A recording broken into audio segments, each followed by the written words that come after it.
C'est tous les jours Demanche. Arnaud Demanche qui arrive dans ce studio. Mais il faut lui laisser sa place. C'est l'embouteillage. L'embouteillage. Arnaud Demanche. Oui, bonjour à tous. Aujourd'hui, on va parler culture. Voilà, parce que je ne sais pas si vous avez vu la couverture du dernier Télérama, mais ça dit... Non, bah... C'est que vous n'êtes pas abonné, Apolline. Non. Et ça dit, non, les films français ne sont pas tous intellochiants. Non, ils sont pas trop nombreux. Non, ils sont pas tous pareils. Et j'ai envie de dire, ça s'argumente. D'ailleurs, c'est une conversation que j'avais l'autre jour avec un ami de la station, Dominique Besnéard, qui me disait... Moi, je trouve que Télérama, ils ont raison. Il faut tordre le cou à ces clichés. Il y en a assez. Le cinéma français, mais c'est une richesse. C'est un patrimoine aux mille nuances. C'est un arc-en-ciel de troubadours et de conteurs. D'ailleurs, j'ai un film formidable qui est tombé sur mon bureau. Je vous le pitch. C'est Vincent Cassel, qui est plagiste au Cap Ferret. Il a 66 ans, mais il est très bien conservé.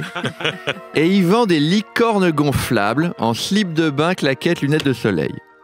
Et un jour, il rencontre une jeune adolescente de 16 ans, jouée par Valentina Seydoux. Vous la connaissez pas, c'est la petite fille de Jérôme Seydoux, la petite nièce de Nicolas Seydoux et de Michel Seydoux, et la cousine de Léa Seydoux. Elle est divine, elle est merveilleuse, on l'a prise pour son talent, vous pensez bien. Et elle est influenceuse licorne sur Instagram. Mais elle galère à nouer les ficelles de son maillot de bain 2 pièces. Alors Vincent Cassel propose gentiment de l'aider. Et en retour, elle lui offre de lui sartiner le torse avec de la crème solaire. Et au milieu des parasols Orangina et des bouées Snoopy, leurs 50 ans d'écart s'évanouissent dans la magie du moment. Puis elle repart à Arcasson, où elle n'a qu'une seule amie, la fille d'un copain de son père, délicieuse, provocante, qui est jouée par Marguerite Seydoux. C'est l'arrière-petite cousine de Jérôme Seydoux, de Michel Seydoux et de Nicolas Seydoux. C'est un talent inouï, on l'a prise pour son talent.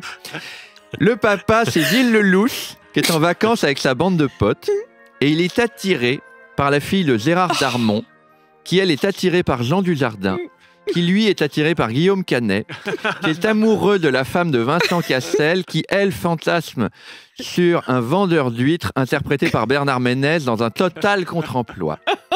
Il y a une tension sexuelle dans ce film, c'est horrible. Je ne vous dis pas qui couche avec qui, je vous laisse la surprise.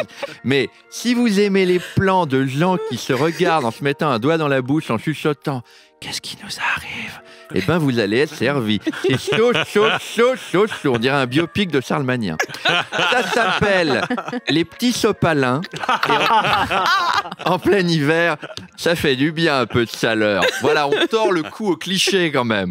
Arnaud, 3 mois à peine après la cyberattaque de l'hôpital de Corbeil-Essonnes, eh ben c'est au tour de celui de Versailles d'être la victime des hackers. Oui, alors les hackers pensaient avoir appris de leurs erreurs en s'en prenant à une ville qui a de l'argent. Alors ils ont cru que Versailles, l'hôpital, c'était... Le malade se lève, noble de la cour, que l'on se rende à son chevet pour le saluer. Le malade tousse. Le malade a des embarras intestinaux que l'on tire sur son doigt. Grand chambellan.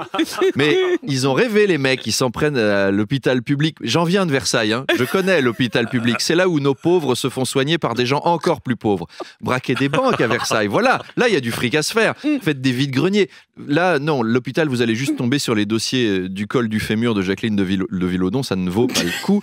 Les hôpitaux, là-bas, n'ont même pas les moyens d'acheter des gants en latex. Alors vous pensez bien que sécuriser un réseau, même moi je peux pirater l'hôpital public, hein. J'ai demandé à Benjamin Duhamel comment on faisait. On tente le mot de passe 1, 2, 3, 4 soleil et puis là t'as toutes les données. Les hackers, il faut pas détruire comme ça l'hôpital public. C'est le boulot du gouvernement, ça, normalement. Arnaud, tant qu'on est dans la santé, la France affronte une pénurie de médicaments, le Doliprane. Mais oui, le Doliprane, par exemple, est de plus en plus difficile à trouver. Ben oui, je sais que ça vous préoccupe, ça. Apolline, vous recevez Sandrine Rousseau tout à l'heure et vous regrettez de ne pas avoir de Doliprane. Ça fait bizarre une pénurie de Doliprane, hein. On aurait une pénurie de scanners dernière génération, ça se comprend, il y en a 3 dans le monde, mais là c'est vraiment les Esquimaux qui manquent de neige. Et en même temps, à chaque fois que tu vas voir un médecin ou que tu vas à l'hôpital, il te prescrit du Doliprane, peu importe ce que tu as, une fistule, du Doliprane, une angine, si tu as soif, enfin oui, si tu as soif, tu prends un verre d'eau et du Doliprane, tu n'as plus soif, hein, c'est normal, c'est logique. Et même l'infirmière du collège, vos gosses, ils le savent très bien, on va l'avoir avec une fracture ouverte, on repart avec un Doliprane, tu m'étonnes qu'on n'en ait plus. Déjà, avec la pénurie d'énergie, on pourra plus se chauffer, on va choper toutes les crèves du monde. Et maintenant, avec la pénurie de médicaments, on n'aura plus de quoi soigner la pneumonie qu'on aura chopée parce qu'on ne pouvait pas se chauffer. C'est le Moyen-Âge ici. Heureusement, j'en ai parlé avec ma voisine, qui est naturopathe, médium, kinésiologue. Et elle m'a dit, t'inquiète pas, le Doliprane, ça sert à rien. Il faut prendre des fans de carottes, les mélanger à du lait maternel et du gingembre. Tu passes le tout au mixeur avant de le verser les jours d'alignement de Mars sur Vénus dans un bol à prière. Et là, ça guérit tout, les bras cassés, le rhume, le sida, tout.